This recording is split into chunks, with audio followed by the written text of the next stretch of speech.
yo quiero habitar al abrigo de Dios, solo allí encontraré paz y profundo amor. Quiero poner una ilustración esta mañana para poder entrarnos en el tema. Y es cuando uno está en el campo y de lejos se ve un puntito que se está moviendo y pueden estar pasando dos cosas. Si es una carretera y es lo suficientemente grande, uno piensa es un vehículo que está llegando. Y a la medida que se va acercando a nosotros, cualquiera que sea la figura se va haciendo más nítida, más grande.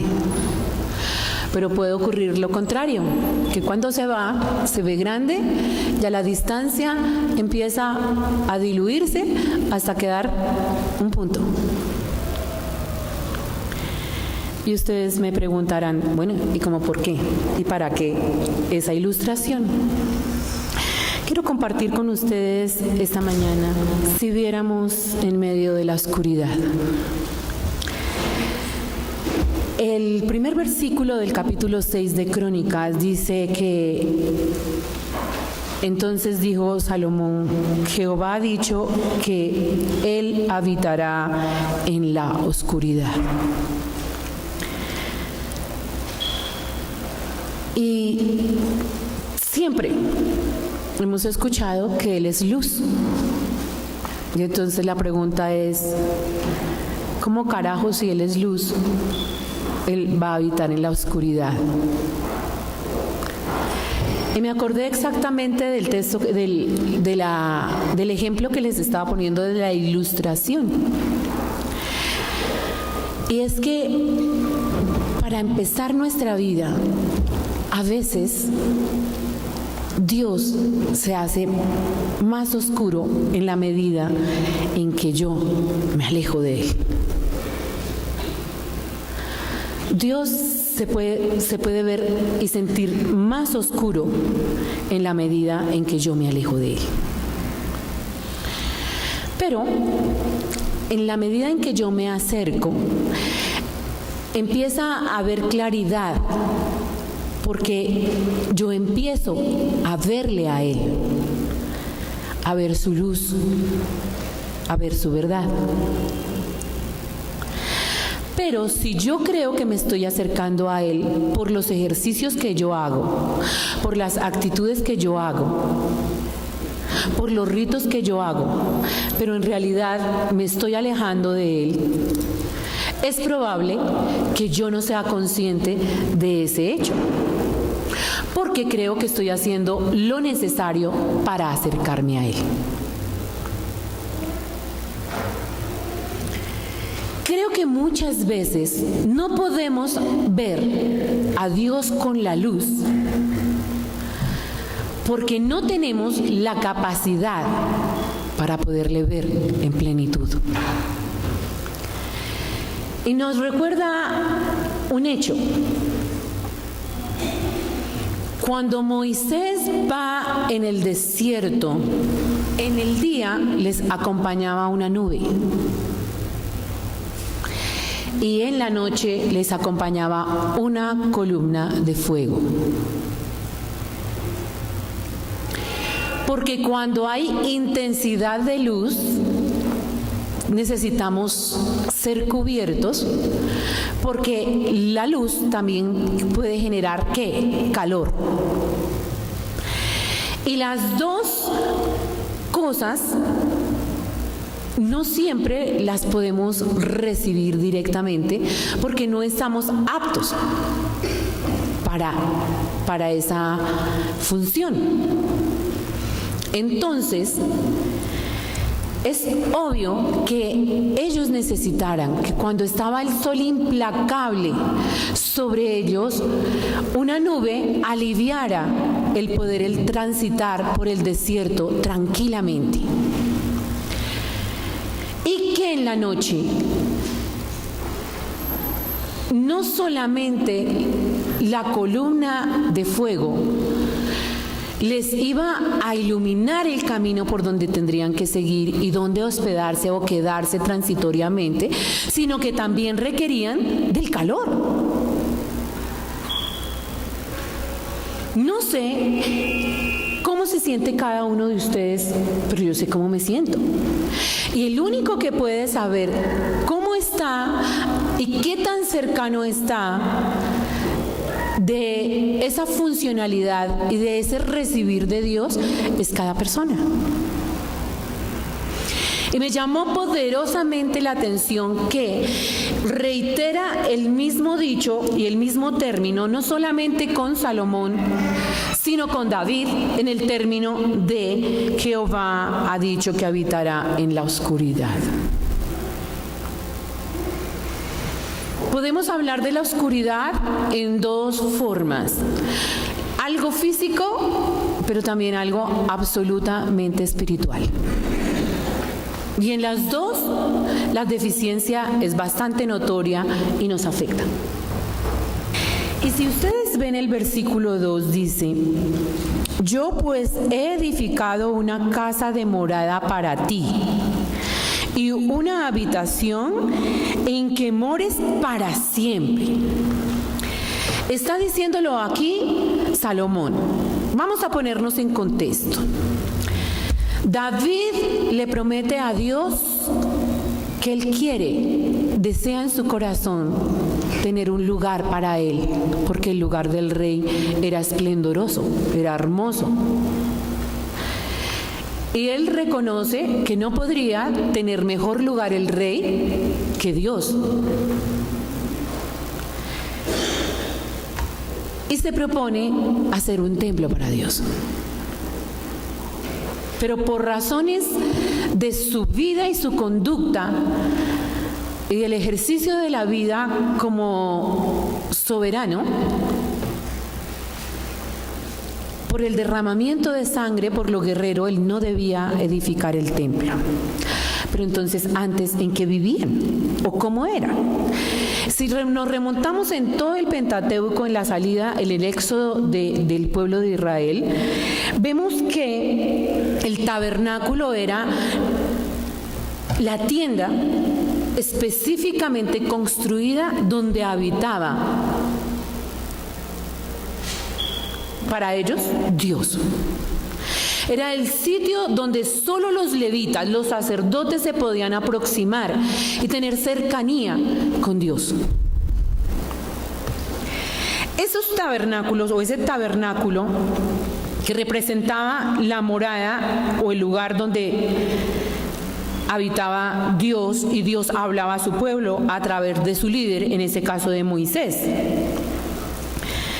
Se ponía en medio del campamento, porque ustedes saben que Israel era nómada si estaba transitando por el desierto, y ponían el tabernáculo en medio de las tiendas, porque eso representaba que era el centro.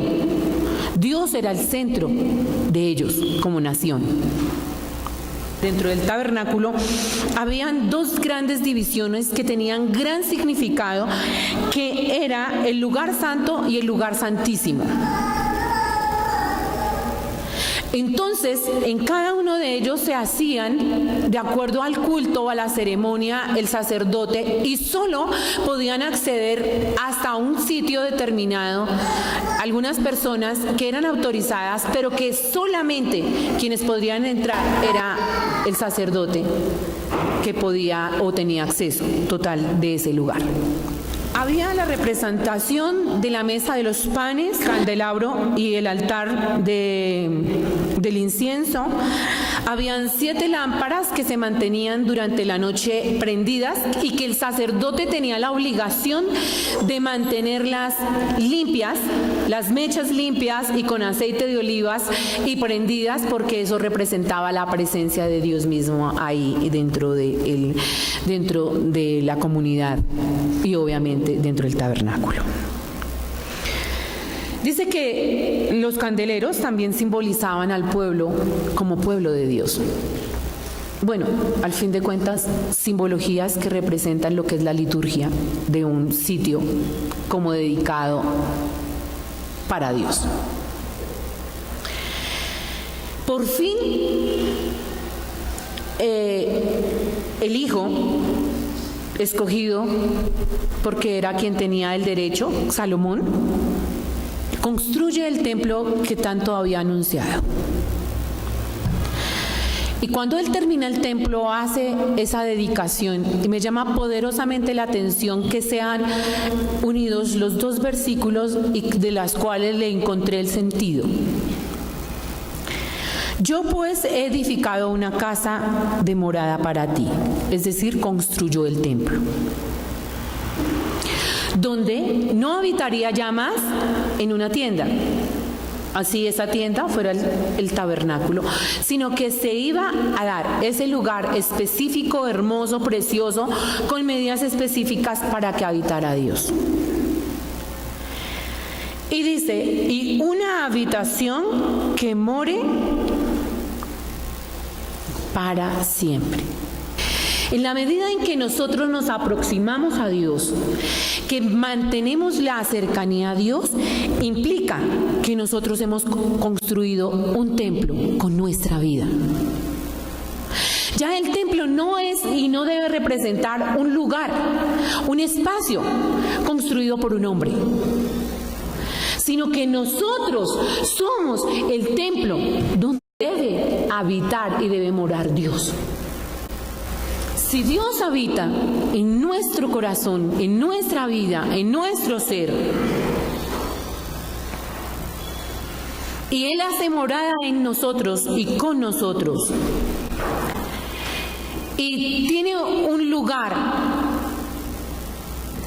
que es el centro donde Él reina en nuestra vida, ahí empieza a tener sentido el que Él habite en un lugar oscuro. Porque si solo vemos la presencia de Dios en lo físico, solo el hecho de que exista este templo debería tener sentido. Y yo amo mi iglesia y amo este templo. Me vio crecer. Lo he visto transformarse. Pero también he visto transformar vidas. El templo como tal no pasaría de ser un ícono si no le damos el sentido, el lugar que le corresponde, donde habitan seres que tienen su morada Dios en sus vidas. Eso quiere decir que en la medida en que usted y yo permitamos que Dios actúe y nos acerquemos a Él y Él a nosotros, empieza a tener sentido y significado la comunión o el hecho de encontrarnos aquí en este lugar. Si nosotros no venimos con ese propósito y con esa disposición y con ese conocimiento y esa claridad, quiere decir que nuestros encuentros solamente son sociales. ¿Y qué más da el lugar? Lo que le da significado a este templo, a este lugar, en esta ubicación, porque aquí habita Dios en la medida en que Dios mora en nuestra vida y nosotros interactuamos con Él. Interactuamos con el otro. Nos podemos amar los unos a los otros. Y cuando al uno le duele el dedo pequeño, a todos nos duele el dedo pequeño. Que cuando a uno está llorando, todos lloramos. pero solo se puede dar si entendemos que Dios puede habitar en la oscuridad en espera de darnos luz a través de su palabra, de su verdad, de su bondad, de su alegría, de su felicidad. La pregunta es, ¿estamos dispuestos? ¿Queremos que eso sea así? Para que eso se dé, tiene que haber disponibilidad. Tiene que nacer en nuestro corazón querer y ser, porque querer no basta.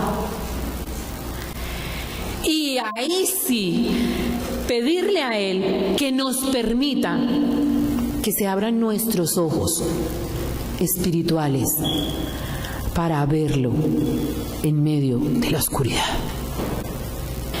Entonces una nube cubrió el tabernáculo de reunión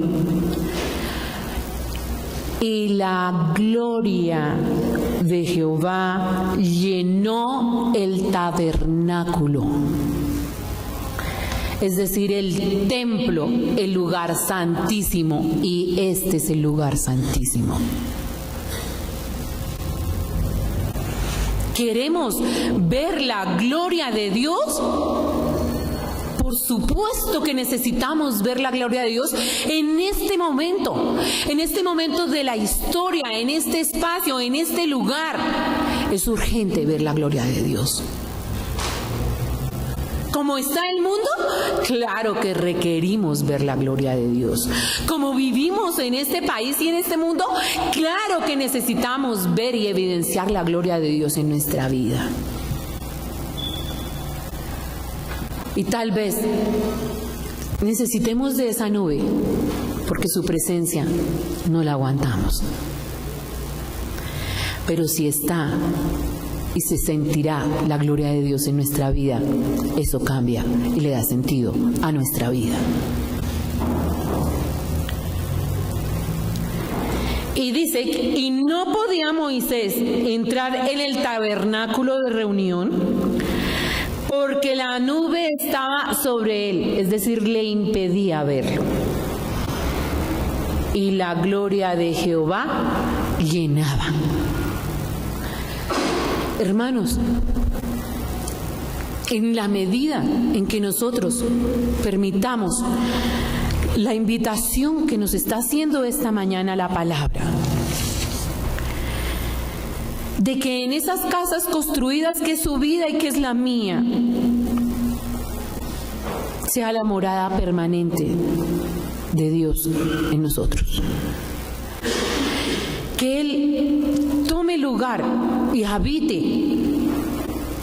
en nosotros, para que se dé cumplimiento a lo que está diciendo el texto,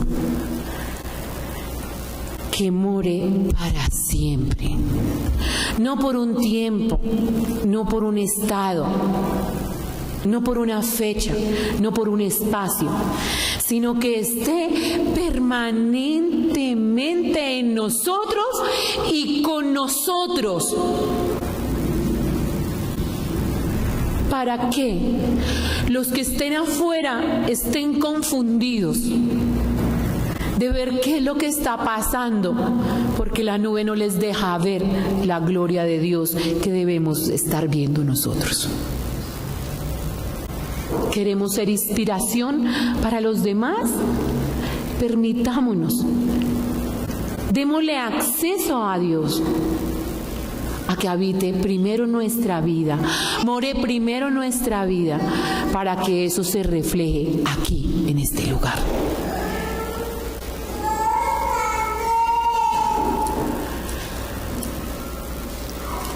Y así podamos decir todos, para concluir, que los cielos cuentan la gloria de Dios y que el firmamento anuncia la obra de sus manos, y que un día emite palabra a otro día. y una noche a otra noche declara sabiduría. ¿Queremos ser diferentes? Ahí está, hermanos. Es la manera de ser diferentes. ¿Queremos cambiar esto? Es la manera de cambiar esto. Para que se vea la luz, tiene que haber luz en todos nosotros. Inspirar a otros y que otros quieran venir a este lugar a recibir de esa misma gloria, de la gloria de Dios. Señor, muchas gracias, porque tú eres bueno y para siempre es tu misericordia. Eres inagotable, eres eterno y requerimos que tú habites en nosotros, que tú mores en nosotros y que nuestros ojos espirituales estén preparados para poder ver cuando tú estás en la oscuridad. No porque tú te escondes, sino porque nosotros nos alejamos paulatinamente de ti. Y en la medida en que nos alejamos, tú te haces más oscuro. Pero en la medida que nos acercamos, te haces más claro. Te vuelves evidente, te vuelves realidad. No una idea, sino un estilo de vida. Algo que me da confort, que sana mi cuerpo y que sana mi alma, que me llena de esperanza y que puedo ser inspirador para aquel que no lo tiene.